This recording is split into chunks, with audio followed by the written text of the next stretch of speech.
Pittsburgh Steelers, along with the rest of the NFL, got a good look at defensive linemen over the past time. We talked to a bunch of defensive linemen. We'll talk about that, the Jalen Carter situation, and 2 fan questions on potential moves from the Steelers right here on the Locked On Steelers podcast. It's your host, Chris Carter, joined today by Jenna Harner. Let's get into it. You are Locked On Steelers, your daily Pittsburgh Steelers podcast, part of the Locked On Podcast Network, your team every day.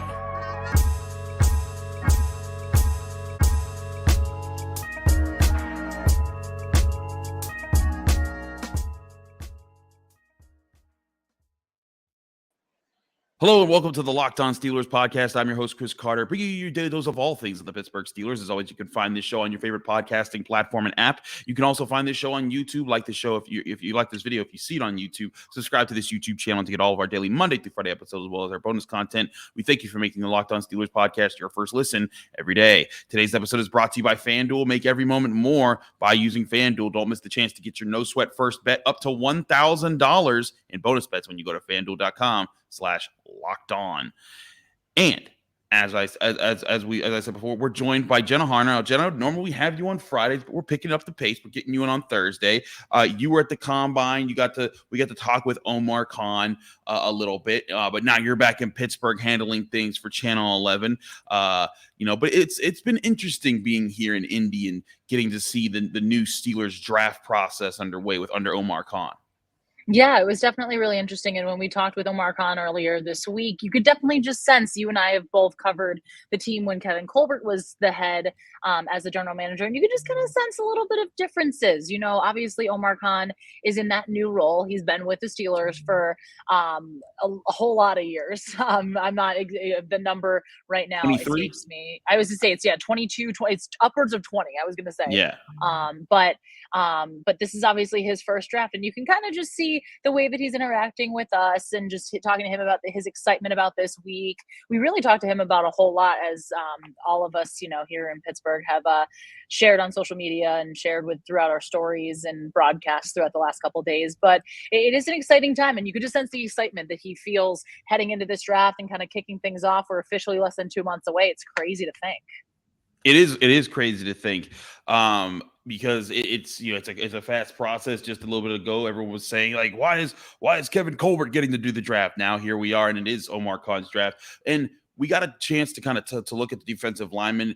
Jenna, it was a crazy scene here in Indianapolis when Jalen Carter reports were standing out. I was actually chilling with my man Q from Locked On Raiders. I had just gotten done talking to some Pitt players, and then I see the first tweet come out where it's like, oh, there's a report that he might have lied to the police, and then there's the whole the arrest warrant that comes out, and then 100 people just rushed right to where his podium was going to be a half hour before he was supposed to even speak. And so then we're like, oh, this is crazy. Then, of course, he doesn't speak, and he says, he's going to be exonerated, but he leaves the combine so that they can go address that situation.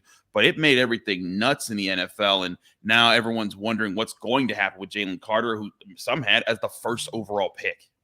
Yeah, there was no denying his, top prospect. He was going to go top 5, if not number 1 overall. And this is something that's really interesting and just kind of, it's a terrible situation in general, just with the way everything happened. And diving into a little bit more of the specifics and like the background for people that might not entirely know. Basically, I'm going to just read from my script that I had earlier to make sure I have all the facts completely correct. But you're right. He was ready to speak to reporters this morning. There was a warrant out for his arrest. It's misdemeanor charges, so these are not to the extent of felony charges, but he's been charged with reckless driving and racing, going back to that January 15th crash that tragically killed one of his former teammates as well as a recruiting staff member.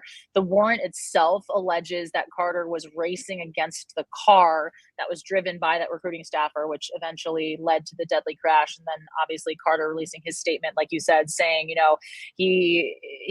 there's no question in my mind that when all of the facts are known, I will be fully exonerated of any criminal wrongdoing. He said he's going right back to Athens to answer those misdemeanor charges and make sure that the truth is being presented. But this kind of all stemmed from that report from the Atlanta Journal-Constitution, where it said he was in fact present at the scene of the crash and he reportedly misled police. His story has reportedly changed a couple of times just in terms of where he was in his car, and the car was behind the other car, and then it was in front of the other car, and then he was a mile away. But yeah, this definitely, I mean, you obviously were there, and it just kind of it changed the tone of the entire day here, as this was the first day that we were talking to prospects at the combine. It did change the tone of everything. And I think it's interesting. I think Chris Trapazzo of CBS Sports, he released a new mock draft that had Jalen Carter falling all the way down to the Steelers at 17. I know there's a lot of Steelers fans out there that were asking that question. I'm sorry. I just don't see that happening. I look, Jalen Carter, we got to see how this situation plays out. We don't know how far this problem will go. And, he's claiming that he's going to get exonerated. There's these charges. We don't know all the details, but just from experience, and Jen, I think that you'd agree because we talked about this briefly, but like when this kind of stuff happens, unless he was drunk driving and he caused the incident, and that would be something. But if that's not the case, if he did mislead the police and there's something there, okay, that'll be dealt with. But if he can legally strap up a football helmet and go out and play in September, he's going to be a top 5 pick in this NFL draft class. I know there's some Steelers fans, and he might drop, like Will Anderson might go over him now, for sure in that situation instead of that. But Jalen Carter it just seems like the too good of a prospect. We've seen time after time, talent outweighs character in the NFL draft, and teams are somebody's going to pick him early enough in this draft. Yeah, and depending on how you look at this, obviously, so many, especially us, want to just kind of wait and see how things unfold, wait and see how the justice system goes here and what needs to be done and what steps needs to be taken from both the investigators and the police side, and obviously Carter's side as well. But this seems to be something more that he isn't going to completely, not have a career in the NFL again. Knowing what we know right now, things could change, more things could come out, but with the information that's being presented right now, it just seems to me that, this is something that they'll probably look to expedite. They'll probably look to just get everything cleared up and get all the facts out there. And then he'll still be probably one of the top 10 picks. Again, you're not entirely sure with how these things all kind of pan out here. But this is going to be something that, they're going to look to get answers as quickly as they can with this and kind of move forward with this process. Absolutely. But that being said, Jalen Carter was never in the picture for the Steelers. The Steelers, though, could take a defensive lineman with that 17th overall pick. We got the chance to talk to a bunch of them. I was focusing more on the Pitt athletes, covering them in their time at the combine. But there's now been some conversations with some guys who have admitted, hey, yeah, I've been in talks with the Pittsburgh Steelers, the formal meetings or informal meetings and moving forward. We'll get to that in just a minute here on the Locked On Steelers podcast, so don't go anywhere. But first, before we do any of that, we're going to talk to you about our great sponsors at FanDuel, America's #1 sportsbook. And FanDuel right now, if you're a new customer, this is the time to go get there because the NBA season is well underway, and this is a perfect time to make money off of that because the FanDuel sportsbook is America's #1 sportsbook. And right now, new customers can get a no-sweat first bet up to $1,000 in bonus bets if they don't win on their first bet with FanDuel. Just download the FanDuel Sportsbook app. It's safe, secure, and super easy to use. Then you can bet on everything from the money line to three-pointers to how many point scores are in a game. And FanDuel lets you make player prop bets to give you so many options. You can even use a same-game parlay to get a bigger chance at a bigger payout when you're betting on basketball. So don't miss the chance at your no-sweat first bet up to $1,000 in bonus bets when you go to FanDuel.com/lockedon. That's FanDuel.com/lockedon to learn more. Make every moment more with FanDuel, an official sports betting partner of the NBA.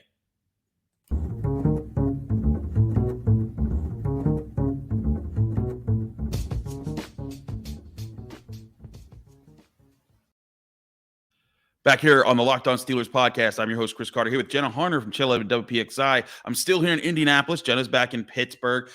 Jenna, one guy that did speak a little bit louder today about the Steelers and everything was Bryan Bresee, the defensive lineman from Clemson, who is a guy who's projected to go in the first round and could fall to the Steelers and be a person that they're looking at here.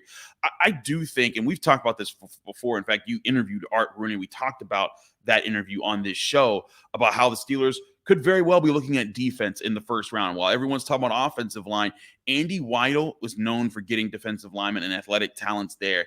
And there's a lot of guys who spoke today who are in that range of maybe those are guys we'll talk about. You had Bryan Bresee of Clemson.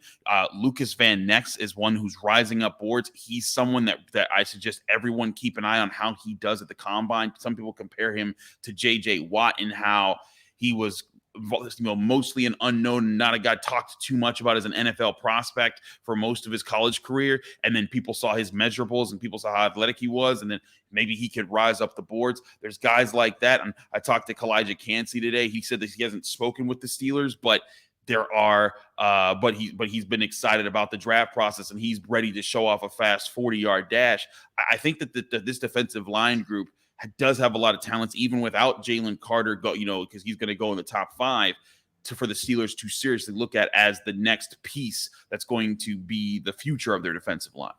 Absolutely. And it's something that's so interesting to me because, yes, of course, there's been such a focus on offensive line and building around Kenny Pickett and, doing all that this team can to basically not only protect their quarterback, but find ways to develop that run game that we saw really kind of come on in the second half of the season. But I keep going back to when I talked with Art Rooney II earlier this year after the season had come to an end. And he mentioned, when I asked him specifically about the priorities, he went defense first. And whether that's an indication of, is this exactly what's going to happen? Is this going to be the case? Or is that just where his brain went first before offense? But it was really interesting to me that he mentioned all 3 levels of defense, and that realistically could be something where the Steelers do decide to go with that 17th pick or with the 32nd pick, depending on where guys fall here. But it is just really interesting to me, and these are guys that, again, the defensive line, the Steelers like to build through the defensive line. They always like to have that strong defensive front that's been such a bread and butter and such an identity of this team throughout history, but this is something they look to rely on constantly. And I think that, they need help at all 3 levels. No doubt about that on the defense, but the defensive line, when you have, Cam Hayward is getting older, and I never want to say Cam Hayward is old because we can't say that. Cam Hayward is not old in any way, shape, or form, but Cam Hayward is getting a little bit older. We saw Larry Ogunjobi. He kind of would go throughout the weeks and would be a little hurt every so often and then would end up playing on Sundays, but would miss a majority of practice time. You need more guys. DeMarvin Leal is obviously going to come into his own, and I think there's a lot of high expectations for him. We heard from Omar Khan talking about him and his role specifically, but you no doubt need to continue to build this defensive line, and these guys could be really solid options.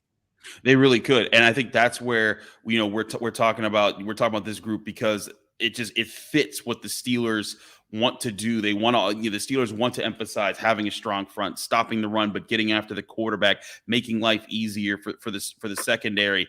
One guy I think who at least improved his stock with the media because he spoke well, and someone that I think that it could be very interesting to watch how far he rises up draft boards is Wisconsin's Keeanu Benton. I loved him in the Senior Bowl. He has the build of a defensive lineman that you want, 6'4", 315, and he's a guy that's really physical. And speaking with him here at the Combine, I was very impressed by how he was handling all the different questions, and I was very impressed. I think I've heard people talk about that. A lot of front offices have been impressed when they've gotten a chance to talk to him more. So there's guys like that I think are going to make it tough on the Steelers to be able to just go for an offensive lineman or just go for a cornerback, 2 positions that everyone's been talking about with this draft class. It's not going to be that simple. But it never is. And this gets to a question that we got on our call line from one of our listeners who even brought up, Jenna, some of our old predictions from last year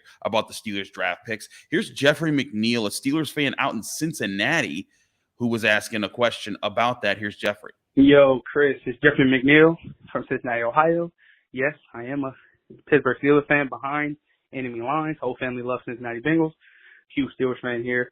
Came to Steelers fan in 2009 when I was only 6 years old.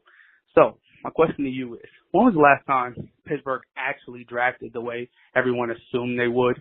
right? Najee's year, everybody thought they would go with Jalen Mayfield out of Michigan or some type of offensive lineman. Went running back. Last year, everybody thought Malik Willis. I even saw on your show with Jenna Harner trading up to get Jordan Davis and things like that. And they took Kenny Pickett. I picked 20. That's how I feel about this year. What do you think about that? How do you think the Steelers are actually going to draft? And is it going to be different than what everybody is assuming? Thank you. And thank you, Jeffrey, for your question. I always appreciate people calling. Again, you can call in at 412-223-6644. We do that right here on the show. Make sure you leave your name, where you're from, and keep your question under a minute to help us get through the show. But, Jenna, to get to the point here, this is why we do mock drafts, because there are infinite possibilities of which players can go where teams might even pick, because every year, I like to do mainly mock drafts that don't do trades, because trades are so unpredictable with who's going to trade and when, and who's going to get jumpy, and then what team values one player over another. Those things get crazy, and that's tough to predict. So, yeah, we're going to be off on our predictions some years, but you can often be right about the values that organizations are putting in. Like, for example, I wasn't right to that, because I thought Kenny Pickett would have been gone before the Steelers picked, and when he was there, it was like, well, that makes sense. But the year before, I thought they were picking Najee Harris. In 2019, I was saying they were probably going to try to trade up to get a Devin Bush. There's times where you're right, there's times when you're wrong. But I think this year, yes, there are things that are obvious, but because the Steelers do have so many places they could go right now that are legitimate needs, it is, I think, even more unpredictable than usual where they could go. And that's also an advantage that Omar Khan can use, so no one's sniping at the Steelers' wants. And throw in the fact, too, that this is the first draft. Omar is going to be the GM working alongside Andy Weidel. We don't know. And again, this has been something we've been asking a whole lot. I asked Omar this. I asked Art Rooney this. But are we going to see some differences? And no one's really given answers, not shockingly. But it's going to be something where it's like we might see them try and trade up and get somebody if they feel like he's valuable to them. I mean, this is something that everybody has talked about. And no, it's no secret. But, I mean, if Joey Porter Jr. is going to be there for them at 17, it feels almost inevitable. That's the one to me. I don't want to make any stark predictions, but that's the one to me, same type of thing. They didn't anticipate Kenny Pickett being there last year at 20, right? And he kind of fell in their lap. I think if Joey Porter Jr. falls in their lap, it's going to be like, okay, Mike Tomlin's been watching him play since he was 5 years old. How old was he? He's been he's known him obviously for an incredibly long time, but it is just going to be really intriguing to see, because I feel like there's so many unknowns just when it comes to how the Steelers are going to attack this draft because of all the other variables. I think I don't know. I don't want to speculate and say, there might be a trade, there might not, but they do have a lot of draft capital. You have 3 picks inside the top 50. Is that going to be something they try and leverage to get a guy they might feel is just going to be a little bit out of their reach? Is that something they're willing to give up the 32nd pick to a team that's really hungry for it, and maybe they'll trade back? But I realistically think you have 3 picks inside the top 50. They know, again, they're going to be needing to compete in a really, really, really strong division, in a really strong conference that has, in my opinion, some of the league's best quarterbacks. So you have to be able to bolster your team. And I think they know, we saw Omar trade for Chase Claypool and the return that he got from that starting off strong. I think that's going to be something that continues. I think that's going to be, if I'm going with a prediction, I think it is going to be somewhat of a strong draft from the Steelers based on the small moves that we've seen, but also based on the capital that they have and that they're going to be able to utilize, hopefully, to not only be able to strengthen defensively, but at the same time, find guys that they can build around Kenny Pickett. I agree with that entirely. I think that's definitely part of the plan. One of the questions that we've been getting a lot here on the show is just rumors that get started on the internet. I've talked about it a little bit. There's one big trade that everyone's been talking about. We'll get to what that trade is in just a minute here on the Locked On Steelers podcast, so don't go anywhere. Chris Carter, Jenna Harner, we'll be right back.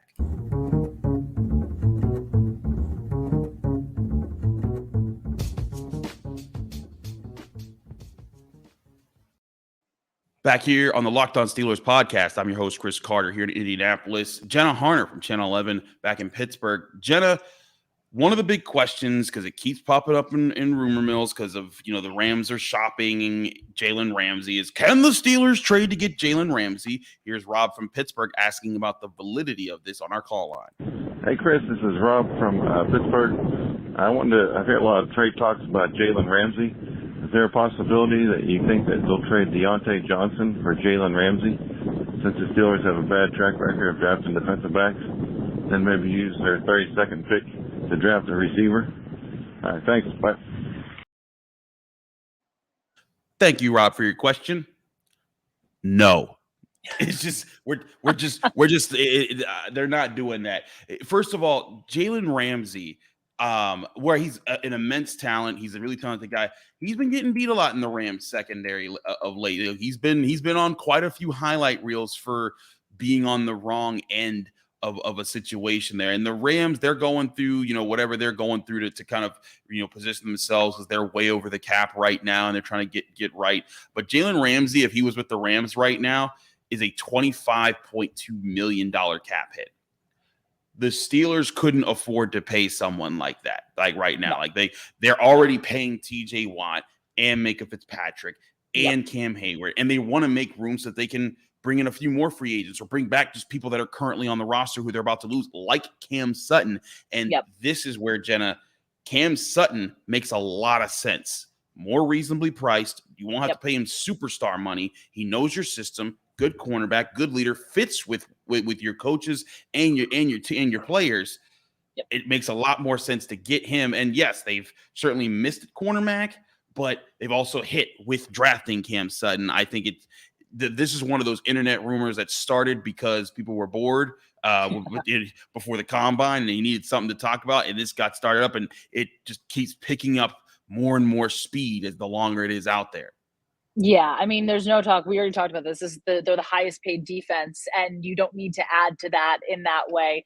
Not to mention the fact that without saying it directly, Art Rooney and Omar Khan have both kind of been like, yeah, Cam Sutton's a really, really big priority for us. Yeah, we got some insight from Omar on Tuesday. I don't even know what day of the week it is at this point.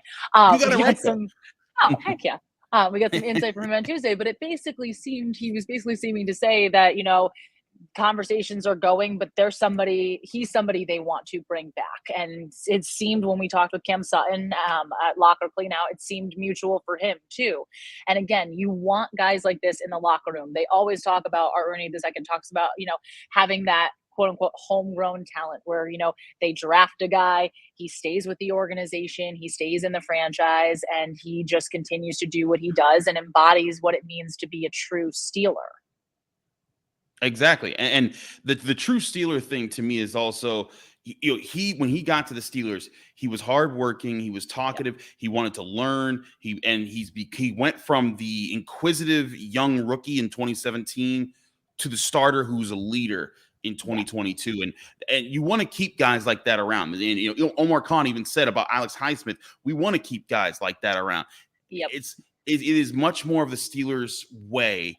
And I know Omar Khan's the new GM and everything, but it's much more the Steelers way that if they're going to get a potential superstar player, they want them to get him younger. Like when they got James Ferrier, he wasn't, on the tail end of his career. He still had about, 6 more years or so, 6 or 7 more years left in his career that he was able to give to the Steelers. When they traded for Micah Fitzpatrick, he was a second-year player. Those are more along the lines. And they signed Ferrier as a free agent. They didn't trade for him. But for Ramsey, you're talking about giving up capital and then having to pay him a lot of money makes little sense. But I do think kind of pushing that aside allows for us to go then and look and see, like, okay, let's look at what the Steelers could actually do. And that's one signing Cam Sutton. But I get where Rob's coming with, but I totally see them going into this draft class that is deep with cornerback talent. I think part of the problem is they've taken shots at not as talented cornerback classes and just missed. But this is a group that has been praised as having starter talent all the way into the third round. You want your front office to take the shot. Also, Andy Weidel, a new person assembling the big board, as Omar Khan informed us, he might be able to give the Steelers better looks at the different kind of talents that some of these guys have. Yeah, and that was something that was one of his biggest strengths, Andy Weidel, throughout his career. And a shout out friend of the podcast and my fiance, just because I feel like I need to qualify that, Mike DeFabo, but the article he wrote about Andy Weidel gave a ton of insight into the fact that, he has such that scout mentality that like one of the biggest things Weidel prides himself on is knowing these guys, in and out, knowing their stories, knowing everything, knowing these players better than other players, knowing the players better than anybody else knows them. So when it comes time to draft a guy and it's like, hey, how do we feel about this guy? He can be completely confident in his answer. And that's going to be something the Steelers are absolutely going to look to lean on in that sense. And he can be, that he's going to be that voice in the room. We know he's going to be putting the big board together.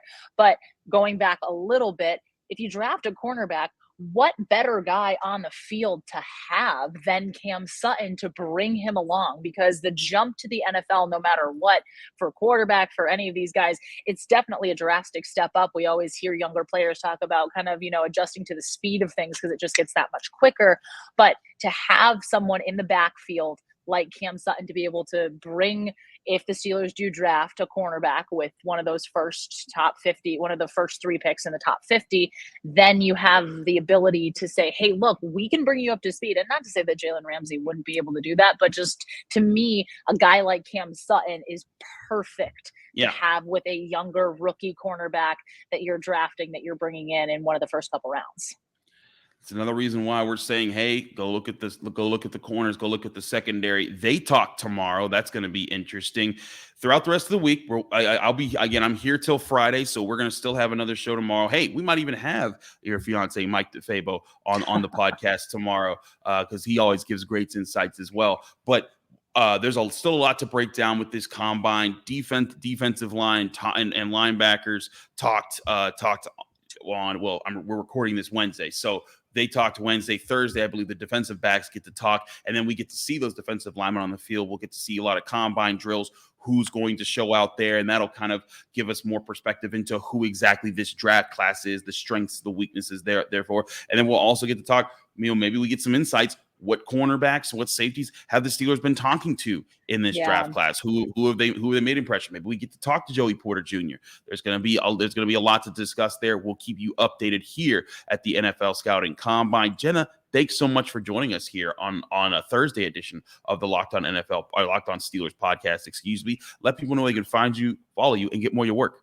Well, thank you for having me as always. It's a pleasure to join you no matter what day of the week we're here on. But you can find me on Twitter at JennaHarner11, Instagram Jenna_Harner, and on WPXI, both in Pittsburgh. And if you stream us, if you watch us on the website or on the app, anywhere you get streaming stuff. So definitely tune in. We'll have all your combine coverage as well as the wonderful work, Chris, that you are doing in Indianapolis as well. Absolutely. Jenna, thanks again for joining us. And thank you, listeners and viewers, for joining us here on the Locked On Steelers podcast. I'm your host, Chris Carter. Follow me on Twitter and Instagram at Carter Critiques. You can read my work on all things Pitt athletics. I wrote a story about Calijah Cancey after talking to him here at the NFL Scouting Combine. You can read that at post-gazette.com, where we have all our Pitt coverage. You can also check out the Locked On Steelers podcast on every podcasting app out there, but especially on YouTube. Like this video if you enjoyed it. Subscribe to this YouTube channel to get all of our daily episodes. We're back tomorrow with our final episode of the week from the Combine here with the Locked On Steelers podcast with our Friday episode. Stay tuned. We'll be back then. Until then, Steeler Nation, have a good day.